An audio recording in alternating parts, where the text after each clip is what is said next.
यंदाच्या विधानसभा निवडणुकीमध्ये राज्यात अनेक राजकीय कुटुंबातील एकाहून अधिक सदस्य निवडणुकीच्या रिंगणात उतरलेले आहेत। कुठे भाऊ, कुठे वडील आणि कुठं मुलं मुली, तर कुठे काका पुतणे, कुठे नातेवाईक सगळे सोयरे निवडणूक लढवत आहेत। काही मतदारसंघात नातेवाईक एकमेकांविरोधातच आमने सामने असल्याचं दिसत आहे। या सर्व कुटुंबियांच्या भाऊगर्दीत मुंबईतील वरळी आणि माहीम विधानसभा मतदारसंघातून लढत असलेल्या आदित्य आणि अमित या ठाकरे बंधूंकडे सर्वांचं लक्ष लागून राहिलेलं आहे। तसंच बारामतीमध्ये अजित पवार आणि युगेंद्र पवार व कर्जत जामखेडमधून लढत असलेल्या रोहित पवार यांच्या लढतीवरही राजकीय वर्तुळाची नजर आहे। खरं तर प्रत्यक्ष निवडणुकीच्या राजकारणात न उतरता रिमोट कंट्रोलद्वारे पक्ष आणि सरकारवर नियंत्रण ठेवायची परंपरा ठाकरे कुटुंबांमध्ये बाळासाहेब ठाकरे यांनी सुरू केली होती। निवडणुकीच्या रिंगणात उतरून आमदार, खासदार, मंत्री, मुख्यमंत्री होण्याचा मोह बाळासाहेबांनी टाळला होता। पुढे उद्धव ठाकरे आणि राज ठाकरे हे सुद्धा निवडणुकीच्या राजकारणापासून दूर राहिले होते। पण पुढे उद्धव ठाकरे यांनी मुख्यमंत्री झाल्यावरही विधिमंडळाच्या सदस्यत्वासाठी जनतेत विधान परिषदच निवडली होती। मात्र 2019 मध्ये आदित्य ठाकरे यांनी प्रत्यक्ष निवडणूक प्रक्रियेत सहभागी होत वरळीमधून निवडणूक लढवली होती। तेव्हा राज ठाकरे यांनी वरळीमधून मनसेचा उमेदवार दिला नव्हता। मात्र गेल्या 5 वर्षात बरंच काही बदललं असून यंदाच्या विधानसभेला वरळीत आदित्य ठाकरेंची कोंडी करण्यासाठी मनसेनं आदित्य ठाकरेंविरोधात संदीप देशपांडे यांना रिंगणात उतरवलेलं आहे। तर पहिल्यांदाच निवडणूक लढवत असलेल्या अमित ठाकरे यांच्या विरोधात ठाकरे गटानं महेश सावंत यांना उमेदवारी दिली आहे। एकीकडे ठाकरे कुटुंबातील या पुढच्या पिढीविरोधातच ठाकरेंनी उमेदवार दिले असले तरी पडद्याआड बरंच काही घडत असल्याची चर्चा आहे। तसंच आदित्य व अमित ठाकरेंच्या विजयाचा मार्ग सोपा करण्यासाठी उद्धव आणि राज ठाकरे हे ठाकरे बंधू व ठाकरे गट आणि मनसेने अंतर्गत हातमिळवणी केल्याचे दावे केले जात आहेत। त्यामुळे वरळी आणि माहीममध्ये नेमकं चाललंय काय? एकमेकांचे पक्के वैरी बनलेले ठाकरे बंधू एकमेकांच्या पुत्रांच्या विजयासाठी राजकीय तडजोड करत आहेत का? तिकडे बारामती आणि कर्जत जामखेडमध्ये पवार कुटुंबियांनीही काही समीकरणं जुळवली आहेत का?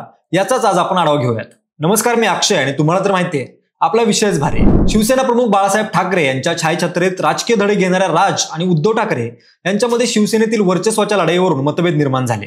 तसंच त्याची परिणिती अखेरीस राज ठाकरे यांच्या शिवसेना सोडण्यामध्ये झाली होती। माझ्या विठ्ठलाला बळव्यांनी घेरलंय असं भाऊक विधान करत शिवसेनेशी असलेलं नातं तोडणाऱ्या राज ठाकरे यांनी मनसेची स्थापना करून पुढील राजकीय वाटचालीस सुरुवात केली होती। तेव्हापासून मागच्या 18 वर्षांमध्ये राज ठाकरे आणि उद्धव ठाकरे हे एकत्र येण्याच्या चर्चा अनेकदा रंगल्या, मात्र त्या कधीच प्रत्यक्षात येऊ शकल्या नाहीत।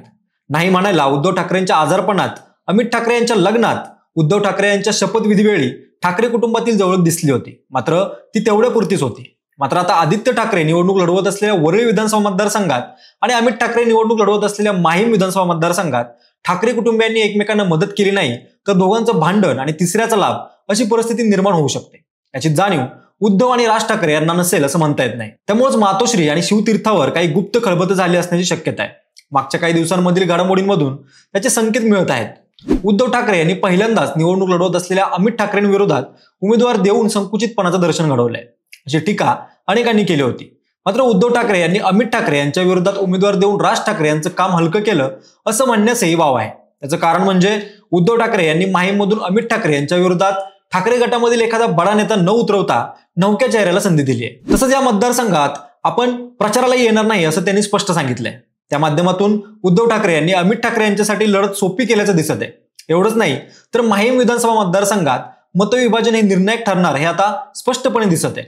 लोकसभा निवडणुकीत येथून शिंदे गटाला 10,000 मतांची आघाडी मिळाली होती। ही बाब अमित ठाकरे यांच्यासाठी चिंता वाढवणारी होती। अशा परिस्थितीत जर अमित ठाकरे यांच्या विरोधात कौटुंबिक सहानुभूती म्हणून उद्धव ठाकरे यांनी उमेदवार दिला नसता तर येथील ठाकरे गटाच्या मतदारांसमोर मतदान कोणाला करायचं हा प्रश्न निर्माण झाला असता। त्यापैकी काही मतदारांनी अमित ठाकरेंसाठी मनसेला मतदान केलं असतं। मात्र येथून शिंदे गटाकडून निवडणूक लढवत असलेल्या सदा सरवणकर यांचाही येथील मराठी शिवसैनिक मतदारांशी चांगला जनसंपर्क असल्यानं ठाकरे गटाचे बहुतांश मतदार हे धनुष्यबाणाचा पर्याय म्हणून सदा सरवणकर यांना मतदान करून मोकळे झाले असते। अशा परिस्थितीत सदा सरवणकर यांचं पारडं जड ठरून अमित ठाकरे यांच्यावर पराभवाची नामुष्की ओढवली असती। अशा परिस्थितीमध्ये उद्धव ठाकरे यांनी दिलेल्या उमेदवारामुळे शिवसेनेच्या मतामध्ये मोठ्या प्रमाणावर विभाजन होईल असं निश्चित झालेलं आहे। बाकी येथे राज ठाकरे आणि मनसेला मानणारा एक गट्टा मतदार आहे, तो अमित ठाकरे यांना मतदान करेल आणि त्यांच्या बळावर ते विजय होतील असं गणित ठाकरे बंधूंनी मांडलं असण्याची शक्यता आहे। आता माहीममध्ये अमित ठाकरे यांच्या समोर असलेल्या परिस्थितीप्रमाणेच वरळीमध्येही आदित्य ठाकरे यांच्या समोरही परिस्थिती आहे। वरळीमध्ये लोकसभा निवडणुकीत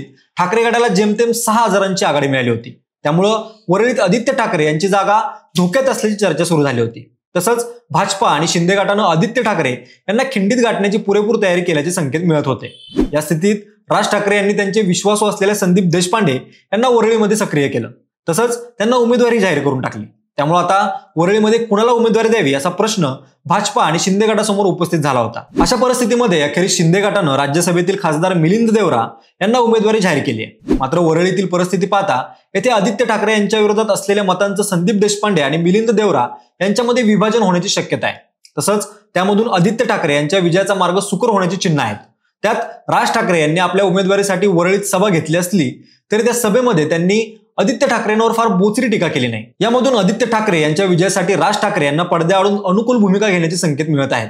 तिकडे राष्ट्रवादी काँग्रेसमध्ये पडलेल्या फुटीनंतर पवार कुटुंबांमध्येही कौटुंबिक वाद उफाळून आलेले आहेत. अशा परिस्थितीमध्ये शरद पवार हे बारामतीमध्ये अजित पवार यांना धक्का देण्यासाठी काही चाली खेळतील का याकडे सर्वांचं लक्ष लागलेलं आहे. बारामतीमध्ये अजित पवार यांच्या विरुद्ध शरद पवार गटाकडून युगेंद्र पवार यांना उमेदवारी देण्यात आली.